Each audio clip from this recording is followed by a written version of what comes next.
Today's the date. We are picking up our coach after having the engine replaced. Yeah, so we'll get into more of that later, exactly what happened and the whole process of finding a shop here in Glendale, Arizona that focuses solely on engines. That's all they do. So they do them super fast and they do them super well. And yeah, we're here now. It's called the Engine Builders.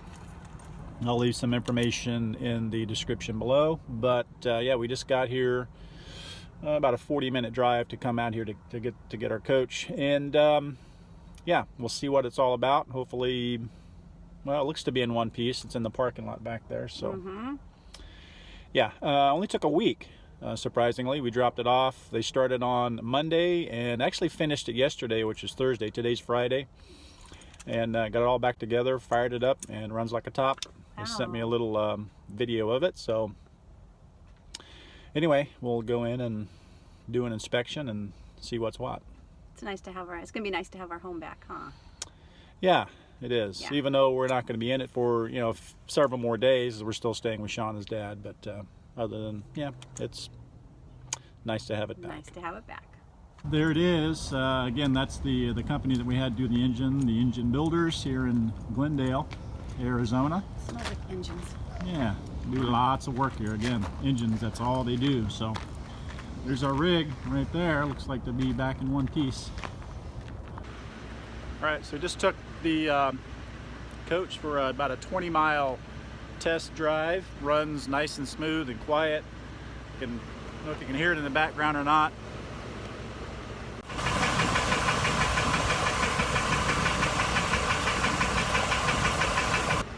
Really nice and smooth. So yeah, in addition to the engine rebuild, I put two O2 sensors on, sensor 1, sensor on each bank, and they also replaced the suspect fuel injector. So as we were taking the test drive, I heard kind of a whistling sound underneath the doghouse, so I took that off, and there was just a vacuum line that wasn't fully connected, so hopefully that's the only problem. And then also had a brake light come on for the Hydromax system. I think it's just a little low on fluid, so they're going to top that off for me.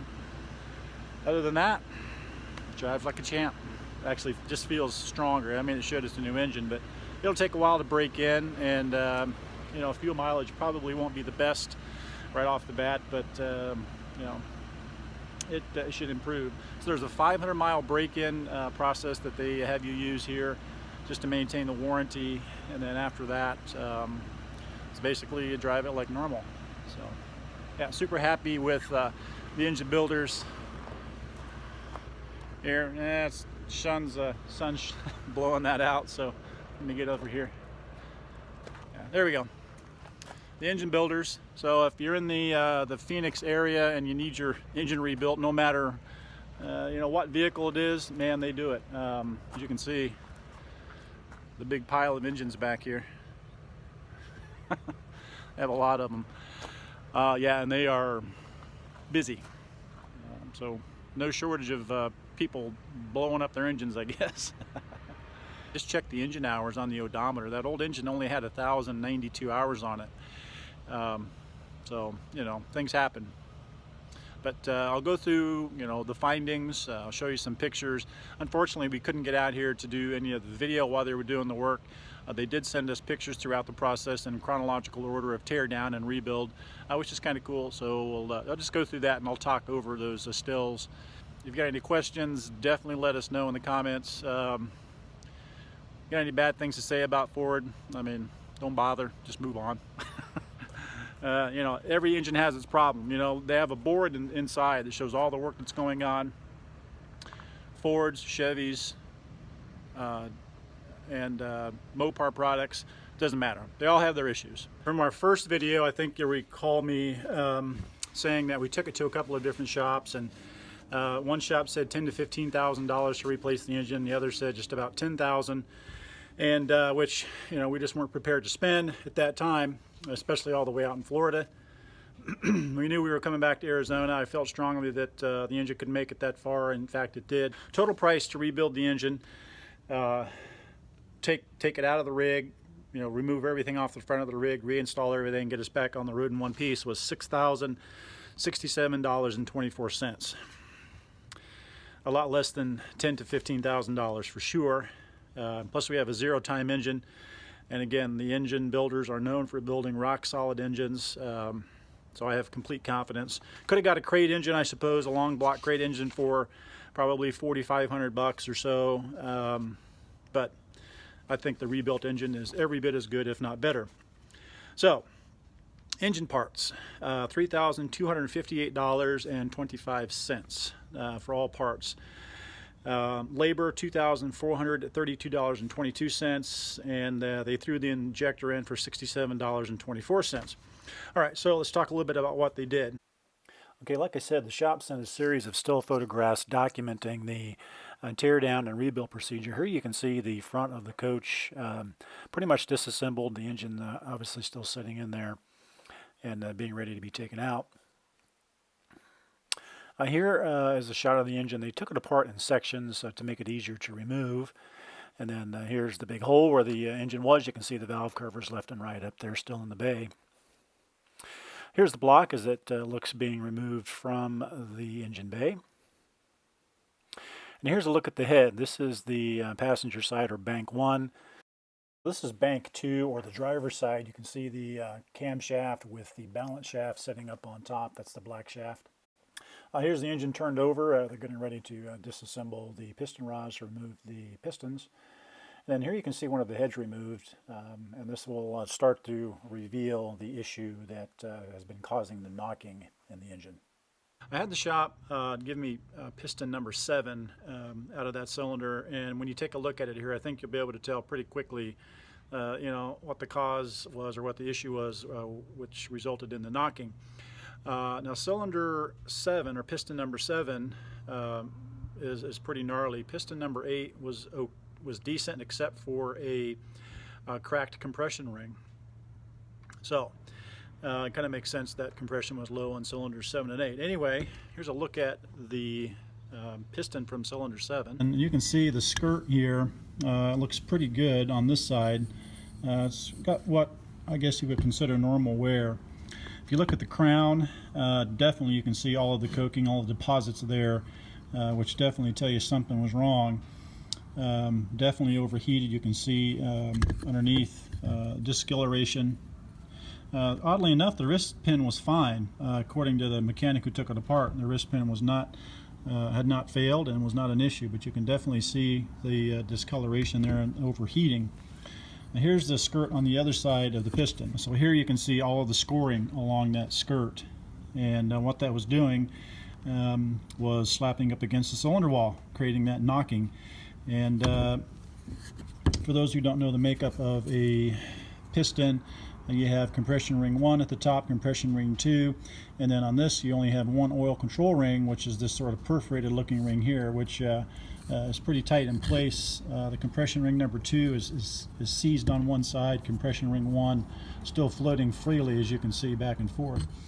The lands look pretty good. These are the lands here that go on each side of the ring. Those look pretty good. A little bit of scuffing. You can see some scuffing right there. You can see some scuffing on the ring. As I turn it around, definitely, it was definitely wearing inside that cylinder. Overall, that was the cause, the primary cause in cylinder 7.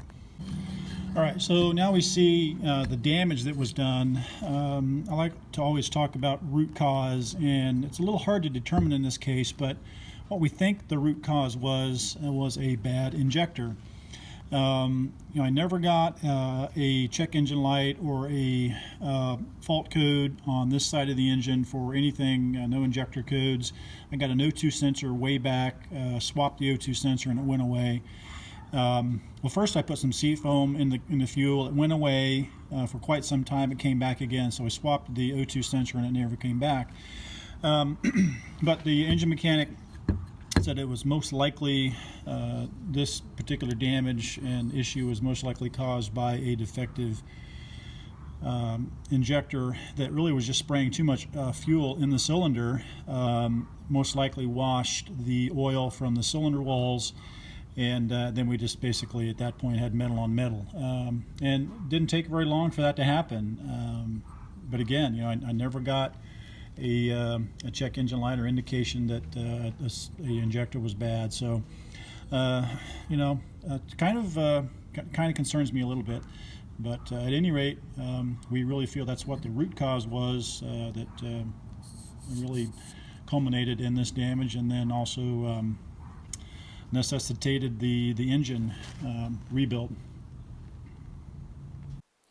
All right, continuing on, here's the block all torn down, getting ready to go to the shop to be bored and honed.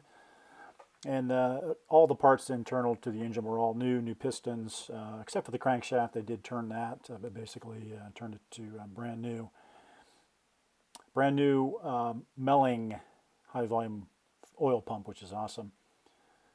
New timing chains and tensioners and all that stuff, all brand new as well. All new bolt sets, gaskets. These are pretty high quality stuff. Velcro, Molle, Melling, all good stuff. And here's the block coming back after being reconditioned. Looks pretty darn good. Get another nice shot of it all really dressed up, looking fancy. And here's a shot of the bored and honed piston, bored oversized 20,000s and honed. Okay, now all the major reassembly work starts happening. They have the crankshaft back in the newly machined block. The Melling high volume oil pump installed, looking good there. So here is the process of reinstalling pistons one at a time. 10 pistons altogether in this engine.